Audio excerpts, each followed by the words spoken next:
नमस्कार, मैं हूं रीनू। एमपी में 28 उम्मीदवारों के लिए चुनावी रण सज गया है। सियासी घमासान जारी है, जुबानी तीर भी चल रहे हैं और एक दूसरे पर वार पलटवार जारी है। सभी मतदाताओं को साधने में लगे हैं। तो चलिए शुरू करते हैं खास प्रोग्राम उपचुनाव का रण।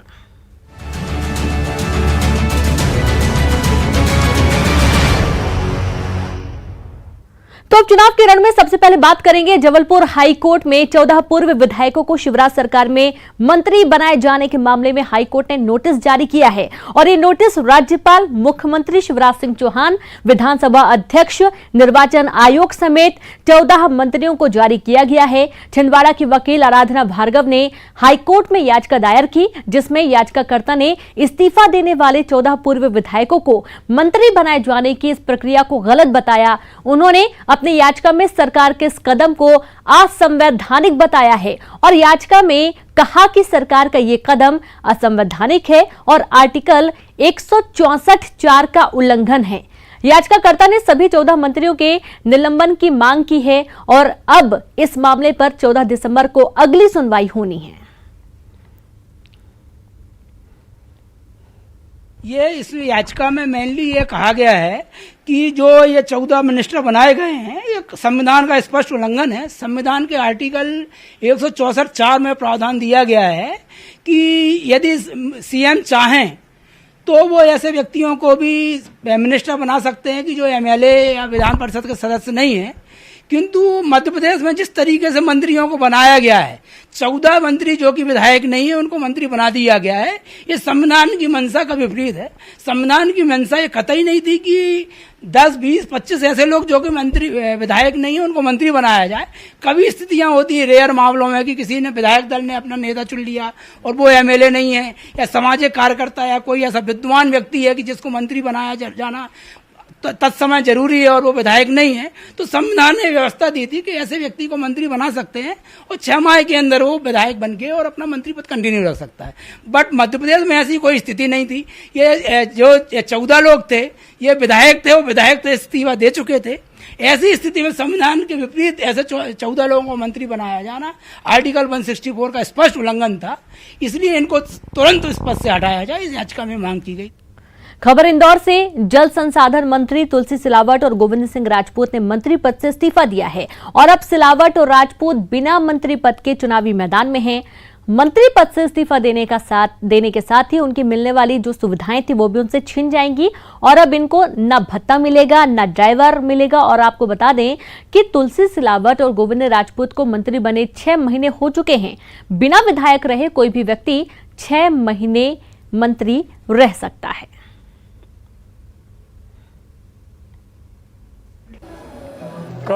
आज 6 महीने हो रहे हैं, मैंने कल की तारीख में इस्तीफा दे दिया।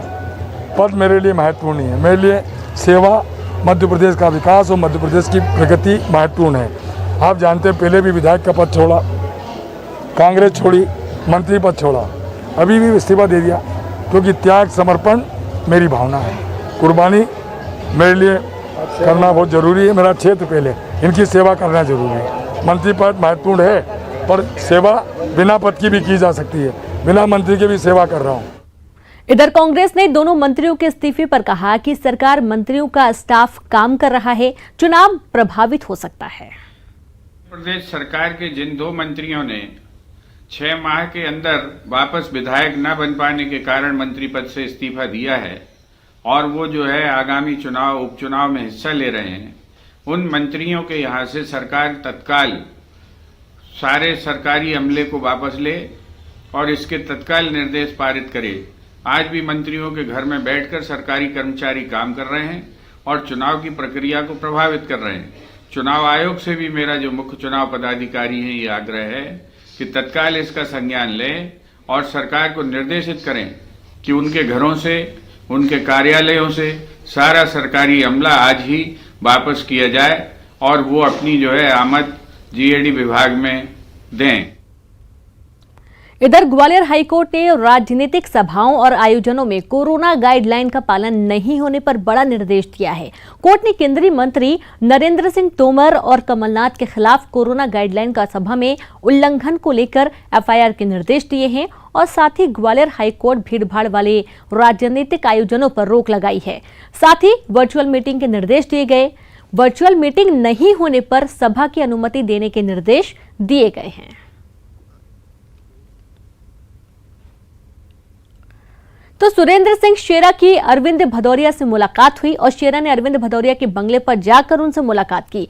दोनों के बीच काफी वक्त तक बातचीत हुई। बंद कमरे में इस बैठक के बाद से अब कई सारे सवाल खड़े हो रहे हैं। इधर अरविंद भदौरिया ने जानकारी दी है कि आदिवासी नेता और निर्दलीय विधायक केदार डाबर ने बीजेपी को समर्थन दिया है। वहीं आइटम वाले बयान को लेकर भदौरिया ने कमलनाथ पर निशाना भी साधा है।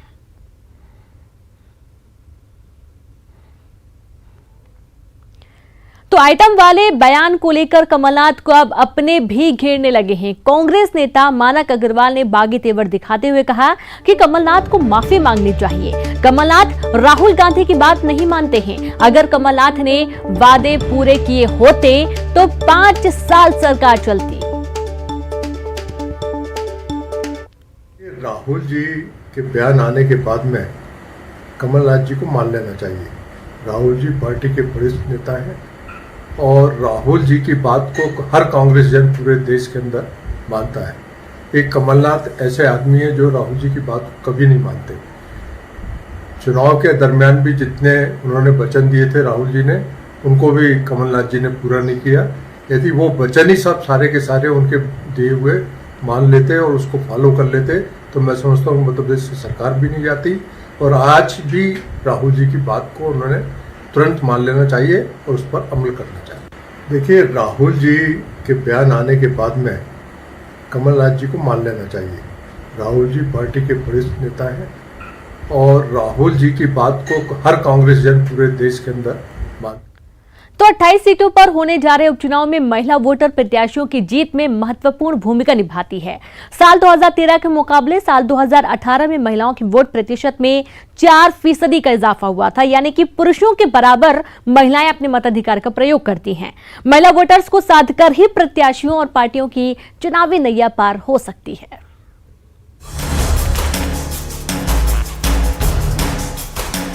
साल 2018 में हुए चुनाव में महिला मतदाता बढ़ चढ़कर मतदान करने के लिए मतदान केंद्र तक पहुंची थी। 28 सीटों पर हो रहे उपचुनाव में 10 सीटों जौरा, ग्वालियर पूर्व, ग्वालियर, मेहगांव, दिमनी, अनूपपुर, मानधाता, नेपानगर, सुवासरा, पोहरी में महिला वोटर्स निर्णायक साबित हुई थी। सुवासरा में महिलाओं का वोट प्रतिशत सबसे ज्यादा 80.28% रहा था। नेपानगर में 70.94%, मानधाता में 77.60%, अनूपपुर में 75.36%, पोहरी में 74.04%, जौरा में 71.73%, दिमनी में 68.70% रहा था। 2018 में ब्यावरा में प्रदेश भर में सबसे ज्यादा 50.75% मतदान हुआ था। उपचुनाव वाले विधानसभा क्षेत्रों के लिहाज से दूसरे नंबर पर हाट पीपलिया रहा था, जहां 50.38% वोट पड़े थे। महिलाओं के बढ़े हुए वोट प्रतिशत के चलते बीजेपी और कांग्रेस दोनों ही दलों ने महिला वोटर्स का भरोसा जीतने के लिए महिला विंग को मैदान में उतारा है।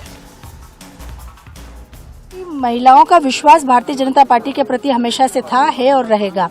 और इसके पीछे बहुत बड़ा कारण एक और है कि हमारे मुख्यमंत्री जी ने जिस प्रकार से मध्य प्रदेश में महिलाओं के भाई के रूप में जो विश्वास जीता है, बहुत बड़ा विश्वास शिवराज सिंह जी के प्रति मध्य प्रदेश की महिलाओं का है। साल 2018 में महिलाओं का वोट प्रतिशत साल 2013 के मुकाबले 4% बढ़ा था। 20 लाख से ज्यादा महिला मतदाताओं ने बीजेपी के पक्ष में वोट किया था। साल 2018 के ट्रेंड को देखें तो बढ़े हुए वोट प्रतिशत का फायदा कांग्रेस को मिला था।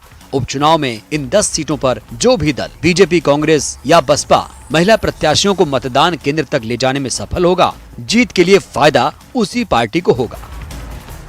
महिलाओं के बीच में हमारे बहुत संगठन सक्रिय काम कर रहे हैं और जो मौलिक संगठन हैं जहां पर महिलाओं का जो है आर्थिक रूप से शोषण हो रहा है, आंगनबाड़ी हैं, सहायिकाएं हैं, जिनकी भारतीय जनता पार्टी के शासन में जिनके अनुदान खा गए लोग, उनको जो छोटा छोटा जो है वो मिलता है, मानदेय मिलता है, वो खा गए भारतीय जनता पार्टी के लोग। तो ये जो है इससे हम उन्हें निजात दिलाएंगे, हम उनका मानदेय भी बढ़ाएंगे, ये हमने उनसे वादा करा है। रंजना दुबे, न्यूज़ 18 भोपाल।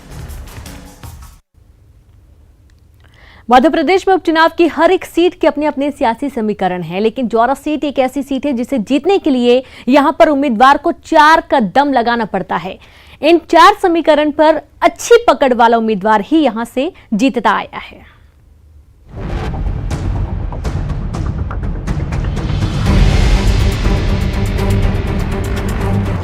जौरा विधानसभा सीट कांग्रेस विधायक बनवारी लाल शर्मा के निधन के बाद खाली हुई थी। यहाँ कुल मतदाता 2,40,866 है। इसमें पुरुष मतदाता 1,31,034, महिला मतदाता 1,09,803 और अन्य 29 हैं। यहाँ पर चुनाव में बंद पड़ी कैलारस शुगर मिल को चालू कराना मुद्दा बनता है। मिल बंद हो जाने की वजह से कई लोग बेरोजगार हो गए हैं। कांग्रेस ने 2018 चुनाव के दौरान मिल शुरू करने की घोषणा की थी। ये सीट जातीय समीकरण के हिसाब से काफी महत्वपूर्ण है। यहाँ पर 4 जातियों को साधने से ही जीत की नैया पार होती है। यहाँ ब्राह्मण, धाकड़, क्षत्रिय और कुशवाहा समुदाय हर चुनाव में निर्णायक स्थिति में रहता है। इसके अलावा मुस्लिम वोट यहाँ काफी प्रभावशाली है। इस सीट पर ब्राह्मण 12,000, ठाकुर 17,000, जाटव 31,000 और कुशवाहा 32,000 हैं। भारतीय जनता पार्टी न केवल जोरा मुरैना की 5 सीटें और मध्य प्रदेश की सभी 28 सीटों पर बहुत अच्छी स्थिति में, बहुत बेहतर स्थिति में, और हम बड़े अंतर से ये सीटें जीतने वाले हैं। 2018 में बनवारी लाल शर्मा 15,173 वोटों से जीते थे। दूसरे स्थान पर बीएसपी थी। मणिराम धाकड़ को 41,014 वोट मिले थे। वहीं बीजेपी तीसरे स्थान पर रही। इस सीट पर कभी भी किसी एक पार्टी का कब्जा नहीं रहा। हर बार के विधानसभा चुनाव में यहाँ दूसरी पार्टी जीत कर आती है। प्रदेश कांग्रेस मीडिया विभाग के उपाध्यक्ष भूपेंद्र गुप्ता ने कहा कि कांग्रेस की पूरी तैयारी है। इस सीट पर कांग्रेस का ही कब्जा रहेगा। बीजेपी भले कितनी भी ताकत लगा ले। जौरा विधानसभा में हम लोग क्लियर कट जीतेंगे। भारतीय जनता पार्टी तो यहाँ इस कॉन्स्टिट्यूंसी में नंबर 3 की पार्टी है। उसका यहाँ पर क्या हमारा मुकाबला है, यहाँ बीएसपी से होता है और हम ये सीट जीतेंगे। हम 15,000 से आगे थे यहाँ पे, जब हमारा माहौल आज के मुकाबले कम था। आज तो माहौल 3 गुना आगे है, वातावरण 3 गुना आगे है। गद्दारों को कोई बर्दाश्त करने तैयार नहीं है और गद्दारों के खिलाफ जो है जनता की सोच है, तो हम तो बराबर जीतेंगे इसको। ये सीट सिंधिया के प्रभाव वाली है। इस बार चुनावी मैदान में बीजेपी से सूबेदार सिंह राजौधा और कांग्रेस से पंकज उपाध्याय खड़े हैं। 28 विधानसभा सीट में जोरा एक ऐसी सीट है जहां पर हर एक पार्टी को वोटर्स मौका देते हैं। ये फिलहाल कांग्रेस के कब्जे वाली सीट है, लेकिन अब देखना होगा कि वोटर्स बीजेपी को मौका देते हैं या फिर कांग्रेस को। कैमरामैन अजय तंवर के साथ मनोज राठौर, न्यूज़ 18 भोपाल। बुरहानपुर की नेपानगर विधानसभा सीट का मुकाबला बेहद रोचक होने वाला है। मुख्य मुकाबला बीजेपी और कांग्रेस के बीच है। दोनों दलों ने कोरको समाज के व्यक्ति को टिकट दिया और समाज के वोट इस विधानसभा में सबसे ज्यादा हैं।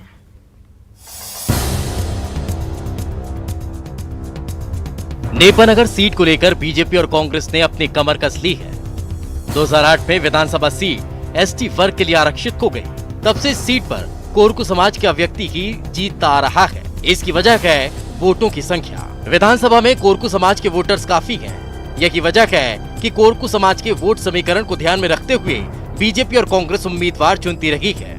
1977 से अमल में आने के बाद यहाँ पर सामान्य उम्मीदवार ही रहे, जिसमें बृजमोहन मिश्र, तनवंत सिंह कीर, अर्चना चिटनीस। यहाँ बाहरी नेपानगर से हटके बाहर के लोग यहाँ पर उम्मीदवार बने और लगभग सभी लोग कोई मंत्री, कोई विधानसभा अध्यक्ष तक पहुँचे। उसके बाद में जब 2003 के बाद ये सीट एसटी हुई। हालांकि कांग्रेस इससे इनकार कर रही है। कांग्रेस का कहना क्या है कि सर्वे के आधार पर पार्टी उम्मीदवार तय करती है। कांग्रेस नेता के मुताबिक सर्वे में जनता की राय भी ली जाती है। क्या होता है कि जब भी टिकट होता है तो सर्वे के आधार पर फाइनल होता है और कांग्रेस अपने तौर पे सर्वे करती है। हमने दूसरी एजेंसी से भी सर्वे करवाया है और कमलनाथ जी ने इस बार जो टिकट दिया है वो टिकट क्षेत्र की जनता ने जिसका समर्थन किया, पूरे कांग्रेस पार्टी ने जिसका समर्थन किया और सर्वसम्मति से उम्मीदवार तय हुआ है। उधर बीजेपी भी आदिवासी समाज के वोटों की संख्या की बजाय जनता की राय को तवज्जो देने की बात कह रही है। देखिए, ऐसा है कि जब 2008 में ये नेपानगर विधानसभा आरक्षित हुई, उस समय हमारे पास में जो आदिवासी समाज में अच्छे नेता थे, बहुत सारे नेता अच्छे हमारे काम कर रहे हैं, लेकिन उनमें राजेंद्र दादू एक ऐसे नेता रहे जिनकी माताजी भी वहाँ जनपद की अध्यक्ष रही। राजेंद्र दादू भी जनपद से चुने जाते थे, तो एक साफ सुथरी छवि के ईमानदार नेता के तौर पर उनका एक नाम था। और ऐसे नेता को चयन में किसी एक को टिकट मिलता है, तो राजेंद्र दादू को टिकट दिया गया और वो अच्छे वोटों चुनाव जीते। कांग्रेस ने रामकिशन पटेल को अपना उम्मीदवार बनाया है, जबकि बीजेपी ने सुमित्रा कासडेकर पर दांव खेला है। दोनों के बीच कड़ा मुकाबला तय माना जा रहा है। शारिक अख्तर, न्यूज़ 18 बुरहानपुर। और यहाँ पर वक्त ब्रेक का है, जल्द हाजिर हूं। ब्रेक के बाद एक बार फिर से आप सभी का स्वागत है। उपचुनाव की खबरों की बात करेंगे, लेकिन इसी बीच एक और बड़ी खबर है। इंदौर से राशन माफिया गिरफ्तार किया गया है। माफिया मोहन अग्रवाल गिरफ्तार हुआ है। 50 करोड़ के घोटाले का इस पर आरोप है। कलेक्टर ने रासुका लगाई। 30,000 लीटर केरोसिन स्टोर करने का भी इस पर आरोप है। तो देखिए, माफिया मोहन अग्रवाल को गिरफ्तार किया गया है। 50 करोड़ के घोटाले का इस पर आरोप है। इंदौर से बड़ी खबर, जहां पर राशन माफिया गिरफ्तार, माफिया मोहन अग्रवाल को गिरफ्तार किया गया। 50 करोड़ के घोटाले का आरोप है। कलेक्टर ने रासुका लगाई। 30,000 लीटर केरोसिन स्टोर किया इसने, और ये स्टोर करने का इस पर आरोप है। और पूरे मामले की जांच अब पुलिस कर रही है।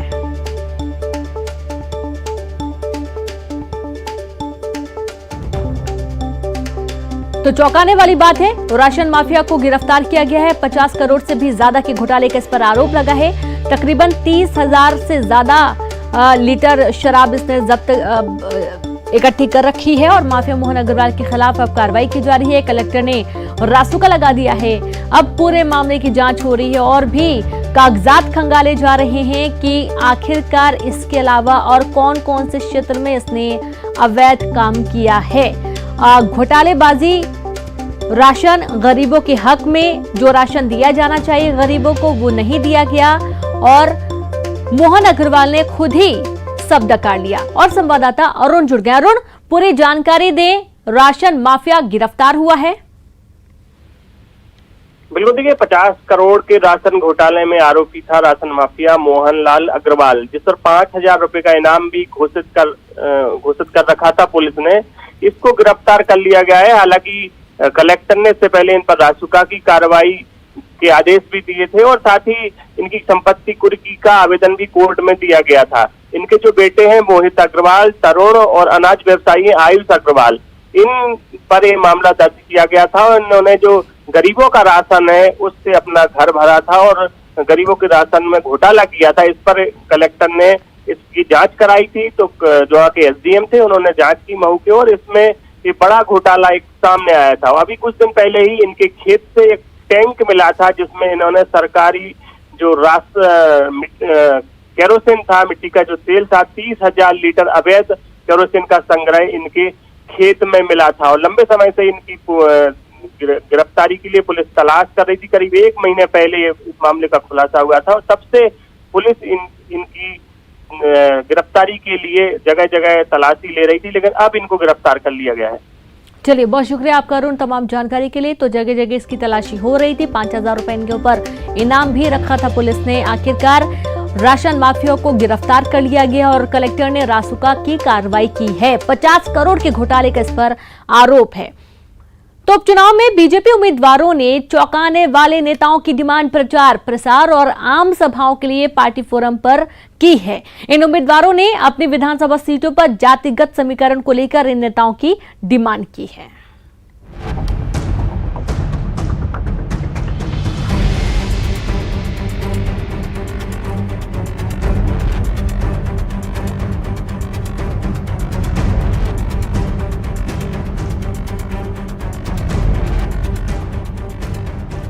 मध्य प्रदेश की सियासत में जातिगत समीकरण का अहम रोल दिख रहा है।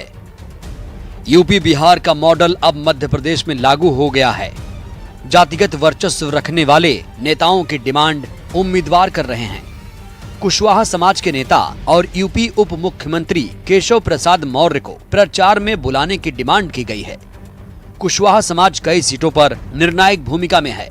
सुमावली करेरा सीट पर कुशवाहा वोट बड़ी तादाद में है।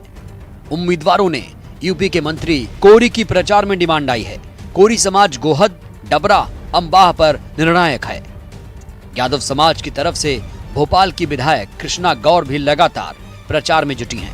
मुंगावली, अशोकनगर, सुर्खी में यादव वोट विधायकी की कुर्सी दिलवा सकते हैं। बीजेपी प्रदेश महामंत्री भगवान दास सबनानी ने बताया कि प्रत्याशियों की आ रही डिमांड के तहत तमाम नेताओं को बुलाने के लिए निवेदन किया गया है।